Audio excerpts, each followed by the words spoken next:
Всем привет! Меня зовут Амир. Согласно правилам конкурса, я вам расскажу о себе, о том, чем я занимаюсь и какую мысль хочу донести. Я являюсь предпринимателем, изобретателем, бизнес-тренером и победителем государственной программы «100 новых лиц Казахстана». В данном конкурсе я буду представлять направление на инновации, так как все мои проекты, которые я привнес в эту жизнь, являются инновационными и единственными в своем роде. Доказательство своих слов хочу сказать, что в 2003 году, будучи в возрасте 15 лет, я зарегистрировал интеллектуальные права на результат научной деятельности, за аналогичные результаты которых в 2017 году трое американских ученых получают Нобелевскую премию за изучение циркадных ритмов и их генетическую обусловленность. Не буду хвастаться, но меня называют казахстанским Илоном Маском. Да, пока что я не миллиардер, но те идеи, которые я развиваю, являются поистине инновационными, как я говорил ранее. К примеру, все мы знаем, что такое глобальное потепление и из-за чего это происходит.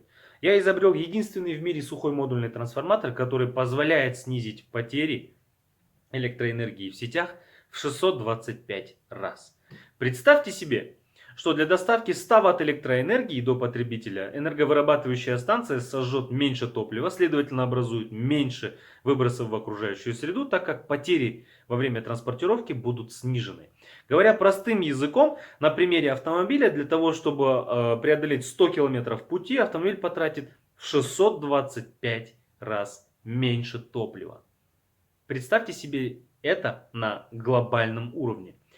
Все мы знаем, что такое Экспо. Есть еще такое направление, как Экспонаука, участвуя в которой в 2003 году я представлял Казахстан.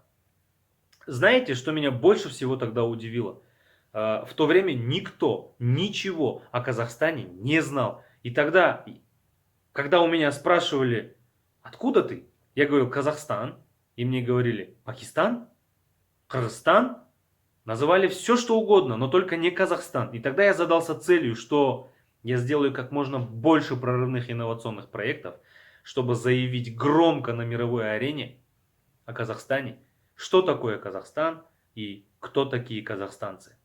Я считаю, что Nordic Business Forum является отличной возможностью и площадкой, где можно с уверенностью заявить о том, что в Казахстане есть огромный инновационный потенциал, где есть лидеры, на которых может равняться весь мир.